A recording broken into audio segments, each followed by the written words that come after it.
Hello everyone, मैं हूं सौरभ और आज का टॉपिक होने वाला है frequency division and time division multiplexing. ठीक है, कंप्यूटर नेटवर्किंग का आला नया टॉपिक। ठीक है, देखा जाए तो multiplexing is use in case where the signals of low bandwidth and the transmission media is having higher bandwidth. In this case the possibility of sending a new number of signals is more.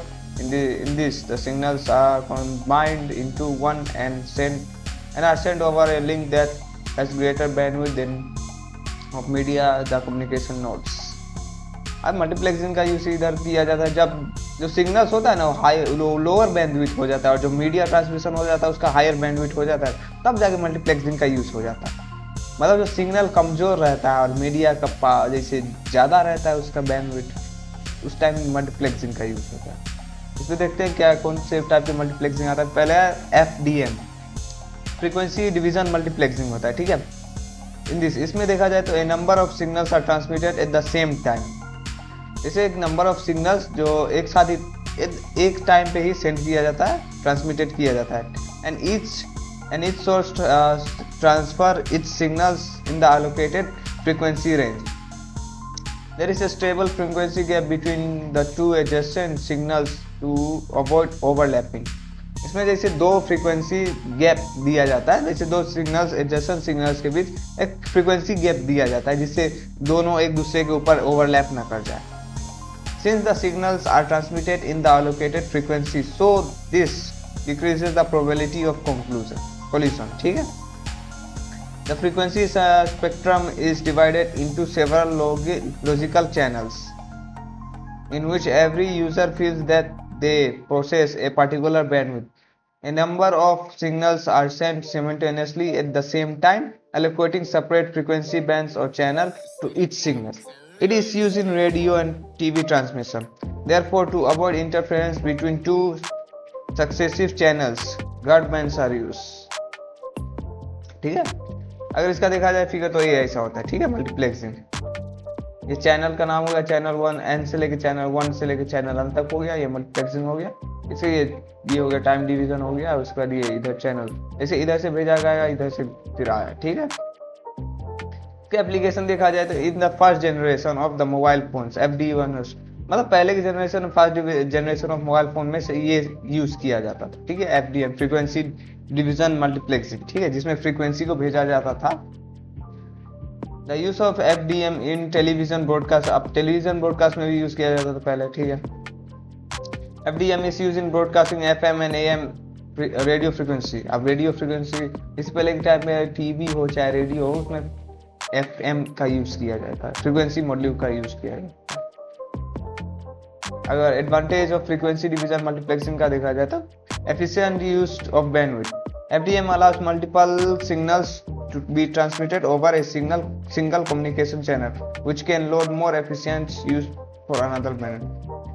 इसमें ये हो जाता है कि multiple signals को भेजा जा सकता है एक कम्युनिकेशन चैनल के थ्रू। ठीक है, एक कम्युनिकेशन चैनल है उसके थ्रू मल्टीपल सिग्नल्स को हम भेज सकते हैं। ठीक है, ये हुआ पहला point. No time synchronisation require. FDM does not require precise time synchronization between transmitter and receiving devices, making it easier to implement. अब इसमें प्रीसिस टाइम सिंक्रोनाइजेशन नहीं रिक्वायर होता है, जैसे कि किसी भी डेटा को रिसीव किया जाता है या फिर उसको इम्प्लीमेंट करने में इजी हो जाता है। टाइम सिंक्रोनाइजेशन इसमें रिक्वायर नहीं होता है। आगे देखा जाए तो low implementation cost. FDM is a simple technique that does not require sophisticated hardware software makes it LaTeX. अब इसमें कोई हार्डवेयर या सॉफ्टवेयर नहीं रहता, इसको इजीली मतलब लो कॉस्ट में आ जाता है। इसको इम्प्लीमेंटेशन करना इसका low cost low implementation cost होता है, मतलब लगता है कम पैसे में इसका सेटअप हो जाएगा। आगे देखा जाए disadvantages of frequency division multiplexing. अब लिमिटेड कैपेसिटी देखा जाए तो ये क्या हो गया, ये लिमिटेड कैपेसिटी होता है। जैसे इसमें limited terms of number of signals ही भेजा जाता है, ये नहीं कि जैसे कि इसमें अनलिमिटेड डाल, इसमें लिमिटेड होता है कि हाँ इससे ज़्यादा सिग्नल्स अगर भेजा जाए तो ये काम नहीं करेगा, वो हो गया इसका डिसएडवांटेज।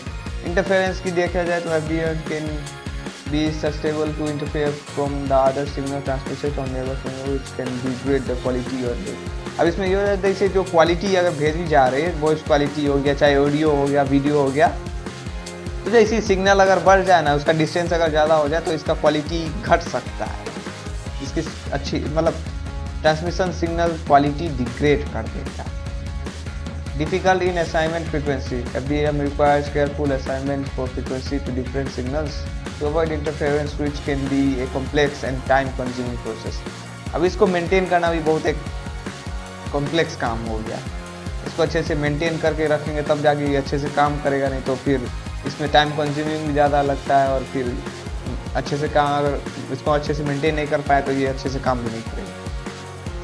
दूसरा देखा जाए तो time division multiplexing.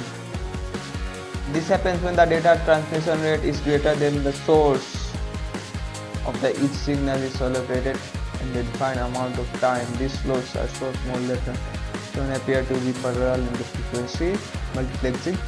All the signals operators at the same time with different frequency, but in this time division multiplexing, all the signals operate with the same frequency at the times. इसमें क्या होता है, जब जो data transmission media होता है वो source से ज़्यादा ग्रेटर रहता है, जैसे ग्रेटर देन द सोर्स, जैसे सोर्स मान लो कि ये फ्रेम 1 हो गया, फ्रेम हो गया, या फिर ये सोर्स हो गया, ठीक है, उससे ज़्यादा जो डेटा हम भेजा जा रहा है उससे ज़्यादा डेटा ग्रेटर रहता है। इसमें ईच सिग्नल को डिफाइन किया जाता है, डिफाइन अमाउंट ऑफ टाइम, मतलब एक हर सिग्नल को एक अलोकेटेड टाइम दिया जाता है, उस एलोकेटेड टाइम में उस फ्रेम को मतलब उस सोर्स मीडिया को वहाँ पहुँचाना रहता है, ठीक है। अगर देखा जाए तो इसका फिगर ऐसा रहा, ये सोर्स 1 सोर्स 2 सोर्स n तक हो गया, उसके बाद n slot on each frame, जैसे ये फ्रेम 1 हो गया, फिर फ्रेम 2 हो गया, 2 फ्रेम इसमें दिया गया है, ठीक है। इसमें वो होता है सिंक्रोनाइजेशन टाइम डिवीजन मल्टीप्लेक्सिंग, ठीक है, इसके 2 टाइप्स होते हैं। The time slots are pre assigned and fix. इसमें क्या होता है, सिंक्रोनाइजेशन में टाइम स्लॉट और जो असाइनमेंट रहता है फिक्स रहता है, ठीक है।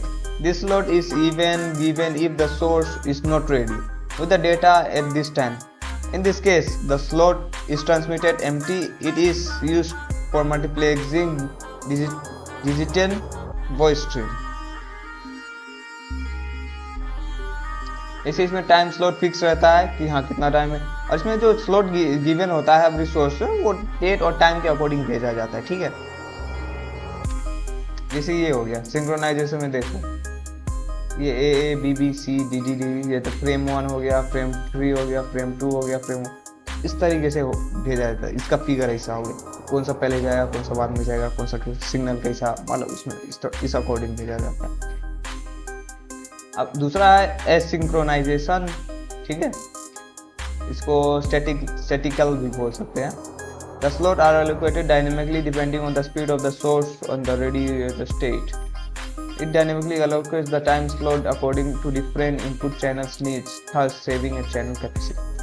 अब इसमें allocated जैसे कि इसमें जो slot दिया हुआ रहता है वो dynamically depending on the speed of the source, जैसे जो स्पीड रहता है ना सोर्स का, उसके ऊपर डिपेंड रहता है कि कैसा स्पीड है, कैसे काम करे, उस हिसाब से। तो फिगर भी देख सकते हैं कि हाँ अगर इसका स्पीड ज़्यादा है, इसका स्पीड मतलब स्पीड वो होता है ना, इसका स्पीड ज़्यादा है, A1 फ्रेम 1 हो गया, फ्रेम 2 हो गया, फ्रेम 3, तो ये स्पीड के डायनेमिकली उसके स्पीड पे डिपेंडेंट रहता है कि उसको कौन सा स्लॉट एलोकेटेड मिलेगा, कौन सा नहीं मिलेगा, ठीक है। इसके एडवांटेज देखा जाए तो ये हाई कैपेसिटी होता है, TDM can support large number of signals over a single communication, जैसे लार्ज नंबर ऑफ सिग्नल्स को मिल सकता है इसको एक सिंगल कम्युनिकेशन चैनल के थ्रू, ठीक है। ये सिंपल इम्प्लीमेंटेशन होता है, ये ज़्यादा कोई कॉम्प्लेक्स नहीं होता है, सिंपल रहता है और कॉस्ट इफेक्टिव रहता है, ठीक है।